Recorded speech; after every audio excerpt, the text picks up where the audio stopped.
తెలంగాణ ప్రజలను కాంగ్రెస్ నేతలు మాయమాటలతో మోసం చేస్తున్నారని బీజేపీ నేత ఈటెల రాజేందర్ అన్నారు. ఆగస్టు 15 లోపు రుణమాఫీ చేయటం సాధ్యం కాదని తెలిపారు. ఆర్ఆర్ ట్యాక్స్ పేరుతో తెలంగాణలో వసూలు చేసి ఢిల్లీకి తరలిస్తోందని మోడీ అమిత్ షానే అన్నారని చెప్పారు. తక్కువ టైంలో ప్రజల చేత చీత్కరింపబడిన ప్రభుత్వంగా రేవంత్ రెడ్డి ప్రభుత్వానికి నిలిచిందన్నారు. 6 గ్యారంటీలు 66 హామీలు 400 పైచెక్కు రకాల పనులు చేస్తా అని చెప్పిన రేవంత్ రెడ్డి 6 నెలలకే ఎంచిపోయింది, 6 నెలలకే అపాస్పాలైపోయింది. ఇంత తక్కువ టైంలో ప్రజల చేత చీకొట్టించుకునే ముఖ్యమంత్రి ఎవరు అంటే రేవంత్ రెడ్డి అని చెప్పి మీకు తెలిసిన గ్రామంలో అనేక సార్లు వచ్చిన వంట పరుగులు ఏం చెప్పింది, రైతాంగానికి 2 లక్షల రూపాయలు మాకు చేస్తా అని చెప్పింది.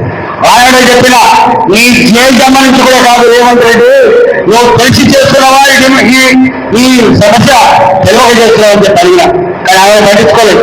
మొన్న దాకా ఆర్థిక మంత్రి కూడా అంతకుముందు నేను ఆర్థిక మంత్రి ఉన్నా 2 లక్షల రూపాయలు రుణమాఫీ చేస్తే శాశ్వతంగా రాజీనామా చేస్తానని చెప్పి మన హరీష్ రావు గారు ప్రకటించాడు. మన ప్రజలు నమ్ముతున్నారని చెప్పి పార్లమెంట్ ఎన్నికల్లో ఓటు రావని చెప్పి మన ఒక అబద్ధమైంది. దేవుడి మీద ఒట్టేసి చెప్తున్నా నేను 2 లక్షల రూపాయలు రుణమాఫీ ఆగస్టు మాసంలో చేస్తుందని చెప్పి నేను బతికే ఉంటా. ఆగస్టు మాసం వరకు ఆయన కూడా బతికే ఉంటారు.